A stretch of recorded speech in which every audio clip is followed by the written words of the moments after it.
చంద్రాయనగుట్ట నియోజకవర్గ పరిధిలోని ఉప్పుగూడలో 5 కోట్ల వ్యయంతో చేపట్టనున్న మల్టీపర్పస్ నిర్మాణ పనులని మంత్రి శ్రీనివాస్ యాదవ్ ప్రారంభించారు. మంత్రి మాట్లాడుతూ చంద్రాయనగుట్ట నియోజకవర్గ పరిధిలో 4 మల్టీపర్పస్ ఫంక్షన్ హాల్లని మంజూరు చేశామన్నారు. సంస్కృతి సాంప్రదాయాల పరిరక్షణకి తెలంగాణ ప్రభుత్వం కృషి చేస్తుందని మంత్రి తెలిపారు. తెలంగాణ రాష్ట్రం ఇచ్చిన తర్వాత అత్యంత ఘనంగా బోనాల ఉత్సవాలు జరుపుతామన్నారు. అన్ని వర్గాల ప్రజలు సుఖ సంతోషాలతో ఉండాలనేది ముఖ్యమంత్రి కేసీఆర్ లక్ష్యమని తెలిపారు. ప్రజల మధ్య విభేదాలు సృష్టించే ప్రయత్నం చేస్తున్న పార్టీల విషయంలో జాగ్రత్తగా ఉండాలని మంత్రి శ్రీనివాస్ యాదవ్ అన్నారు.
కానీ ఈ మధ్యన మీరు చూస్తున్నారు హిందూ ముస్లిం గొడవలు పెడదామని చాలా ప్రయత్నాలు జరిగినాయి.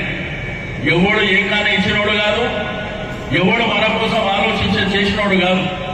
మీరు కొట్లాడుకొని రావండి, కర్ఫ్యూలు పెడదాం, మన పిల్లలకు మన కుటుంబాలకు ఇబ్బంది పెట్టాలనేటువంటి ప్రయత్నం తప్ప వాళ్ళు చేసేది ఉండదు.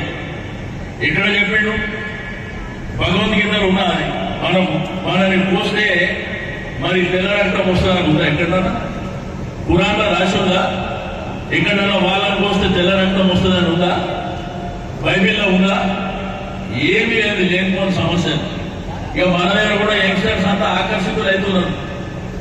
వాళ్ళు మాట్లాడితే కొత్తగా మీకు విచిత్రం ఏంటంటే హైదరాబాద్ సిటీలో నేను దగ్గర 30 ఏళ్ళ నుంచి నన్ను చూస్తున్నాను. మీరు ఎప్పుడన్నా బొట్టు లేకుండా నేనున్నానా? ఎప్పుడన్నా వాడు బొట్టు పెట్టేది నాకు నేర్పిస్తాడు వచ్చి. కర్మ కాకపోతే ఏంటి?